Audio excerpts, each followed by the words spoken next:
Hey guys, um, hope everyone had a great weekend, and I hope that you're not too exhausted from all the hard work that you've put in. I know you guys have worked really hard this weekend. I appreciate that, and it's important that you stay strong. Just a few more days, you can do it.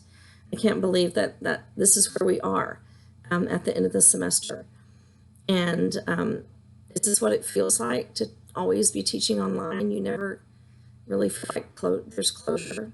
I don't know. That's the way I'm feeling right now. No closure because I don't actually get to see you guys and whatever. But I want to do just a little bit of I don't know, not really so much a recap, but just kind of I don't know. I don't really know what to call it. But I want to talk about literature. How about you guys? I want to talk about British literature. This has been a really cool class, and the my personal opinion after this um, time period in British literature, it just really starts to take off. And I love, if you like British literature, you've got to take the second half of British literature because since Britain per se is growing and expanding its not only its borders, so to speak, but the people that are writing, the people that are receiving, the people that are reading. You're getting so many more I don't know cultures and opinions and all that, and for men and women both. It's actually pretty cool. More genres are popping up. Literature just kind of explodes. But something that doesn't really change, not just in literature, British literature, but really literature as a whole, and that is its reflection of society. And that's one of the things, we've talked about the entire semester, kind of off and on. And that is how what people write and the way they write. It is a really big reflection of society. And that's something I really want you guys to take away from this. And then think about it, not just in, if you take another literature class, but in what you read in general, whether it's, the newspaper or a textbook. If you think about textbooks, history books have changed over the course of time.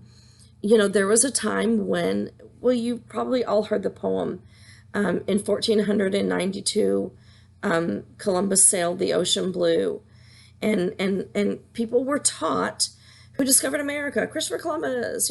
Maybe I don't know if I was taught that or not, or if by the time I was in school they had already figured that part out.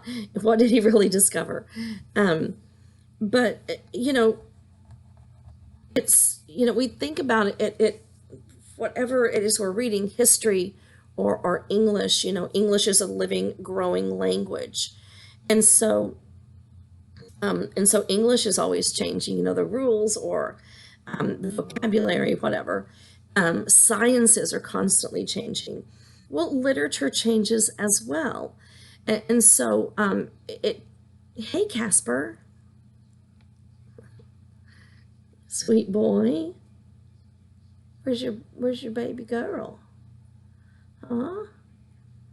He has he has one kitten, and he is absolutely the best daddy cat. It's so very, very precious. He loves that little baby girl. He's very, very sweet. Okay, back on track. Um, but um, but people write, kind of according to what is happening in society. Um, in one of my other classes, I'm reading the book Ender's Game, and as soon as I started reading it, I could tell basically the era that it came from because it sounded like everything else from that era of that genre. And it's kind of, this is kind of sci-fi dystopian type of novel. It's it's really I didn't read novels like that back then. Don't really care to read them now.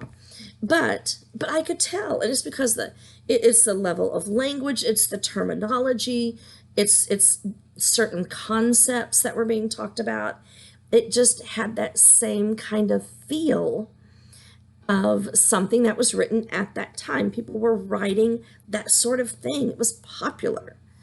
And I think about, if you, even if you're not a reader, if you're a moviegoer, look at how movies kind of come out in waves, waves of genres. We've been on this superhero thing for like 10 years, right? Something like that, pretty close to it. And it's, we take it like that. It goes like that. That's just the way it is. That's the way life is. But you look at literature and you can learn a lot about history. Sometimes even if people don't realize that they're writing about history, you can see history in their writing. And it's just because our human nature oftentimes comes out in that type of expression. We're expressing ourselves in writing, and especially in well, really, whether it's fiction or nonfiction, when we're expressing ourselves, what's going on at the time can't help but emerge from that. And of course, we've seen that very clearly in the literature that we've read today, whether it was just, Chaucer demonstrating, all the class differences. He demonstrated other things as well. So he demonstrated a lot about society, but then he also demonstrated, the change in what was being, no, genres, I guess, not what was being written, but yeah, what was being written, but genres that were being introduced. For instance, like the Fabliaux, that was not as big until Chaucer kind of made it big. Scatological humor. And then we move on, to Shakespeare, and Shakespeare had this whole other thing that was going on. And so, we look at the different, especially you can see it in the prominent writers, but you can see it in the ones that weren't quite as prominent as well, because a lot of them mimicked, either whether it's the style or the the type, the direction that these people were going. A lot of them mimicked the more prominent writers. When you see women now coming onto the scene, and you see that more and more and more, and some of these women are just like so outspoken, and you're going to listen to me, you man, and they really get into it, in this beyond the 1700s. But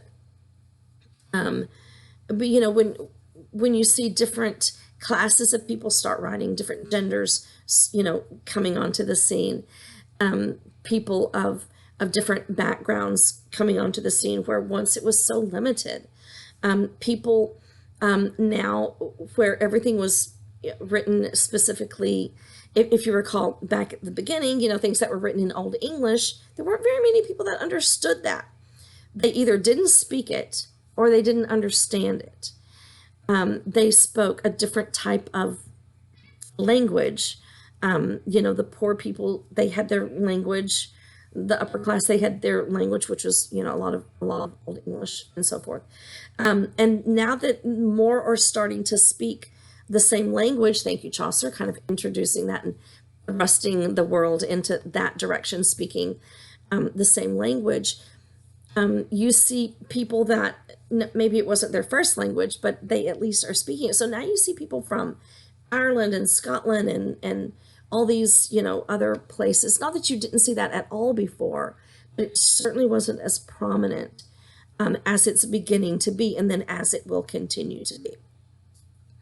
And then, of course, when people moved to over to America, the New World, you have then those English speakers that that took things in a whole other direction, and people that used to be considered strictly those that were, you know, that you would find in British literature. Now you'll find them in American literature as well, and so they were kind of doing double time. But since they are, you know, since, well, yeah, I'm British, but I'm living in America now, still considered British literature, but it's also considered American literature. It's very different than from the classic British literature, the people that are still living in Great Britain. But it's, you know, it's interesting to see that. And what I want you to be thinking about and kind of looking out for from this point forward, not in this class, just in general, in your reading, whether it's a textbook, etc.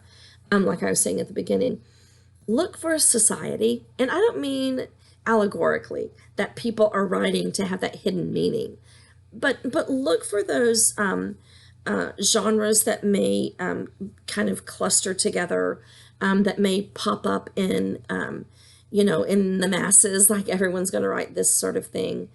I want you to be looking at that as you watch movies, as you read books, as you read the paper, read a textbook, you know, and start to notice those similarities and start to notice, you know, what is this saying about society today, that this is now in our textbooks? What is this saying about society today, that this is a bestseller? That sort of thing. It's just interesting, you know, to look at literature from that perspective. And certainly you could choose many other perspectives to look at, but looking at it from the perspective of where, how is society reflected, is very easy, starting with British literature, because it was so so much rooted in society, because they were, you know, they were kind of limited about what, you know, what they could write about and who could do the writing. And so you couldn't help but look at it from the perspective of how it reflected society. Now that people are more free to write about whatever they want, whenever they want, whomever they want, and anyone basically can write. You can self-publish, you can publish on Amazon, you can publish on, there's something that comes on, that's a commercial that comes on all the time, on this thing, I don't even remember what it's called. I don't know if it comes on YouTube, a YouTube commercial, whatever. But anyway, they're always saying, we'll help you publish your book. You know, just send it to us. We can do it. And we'll do this. We'll do all the work for you, basically. And so it's much easier to get your writing out there. But that doesn't mean that you still aren't going to be able to see those, you know, bits and pieces of society in there. People write about what they know. People write about their own experiences, their own thoughts and feelings based on what they've, you know, what they know, what they've been through, and we're all living here together. And since we are, you know, we've got that kind of a common baseline, and you'll see that happening. You'll see that reflected a lot in literature. So be looking out for that as you read, going from here forward. And I want you guys to really concentrate this week on studying. Some of you need to play catch up. We're going to have a catch up thread. But until then, and we'll talk more about this in our discussion on Wednesday. And I will see you guys then at 10 o'clock on Wednesday morning. So until then, bye guys.